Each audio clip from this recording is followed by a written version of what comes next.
홍콩을 비롯한 세계 곳곳에서 에볼라 바이러스 감염 의심 사례가 잇따르고 있습니다. 대부분 음성 판정으로 나오고 있지만 백신이나 치료제가 없다 보니 안심할 수 없는 상황입니다. 세계보건기구 WHO는 시험 단계에 있는 치료제를 광범위하게 사용할 수 있도록 할지 여부를 곧 결정할 예정입니다. 국제부 연결하겠습니다. 조수연 기자. 네, 국제부입니다. 홍콩에서 에볼라 바이러스와 유사한 증상을 보이는 환자가 또 나왔다고요? 예, 이번에는 에볼라 감염 사례가 많은 나이지리아를 다녀온 30대 남성입니다. 최근 귀국한 뒤에 구토와 설사 등 에볼라와 유사한 증세를 보여서 정밀 검사를 받았는데 다행히 음성 판정이 나왔습니다. 홍콩에서는 열흘 전에도 케냐를 방문한 뒤 고열에 시달리던 여성이 격리 조치됐는데요. 역시 에볼라 감염이 아닌 것으로 확인됐었습니다. 최근 루마니아와 캐나다에서 발견된 에볼라 감염 의심 환자 2명도 음성 판정이 나왔습니다.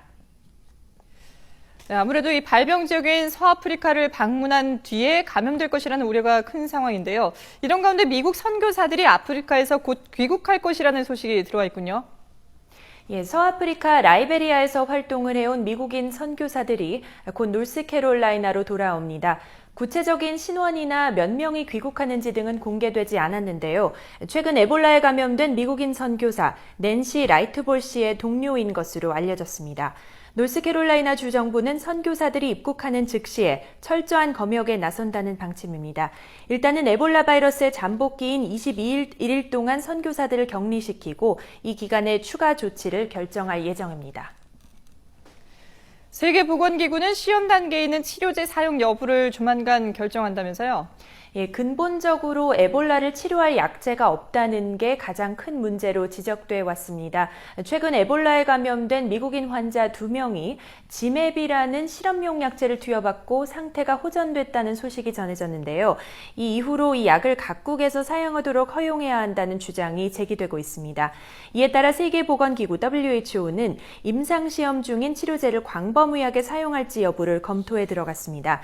아직은 안전성이 확보되지 않은 시험 단계의 치료제를 사용하는 것이 윤리적인지, 그리고 사용할 경우에 어떤 기준으로 치료제를 투여할지를 논의하고 있습니다. 공식 결정은 우리 시간으로 오늘 밤에 나올 것으로 예상됩니다. 현재 미국 등 일부 국가에서 개발 중인 에볼라 치료제의 경우 앞으로 서너 달 후에 처음으로 사람을 대상으로 임상시험이 실시될 것으로 보입니다.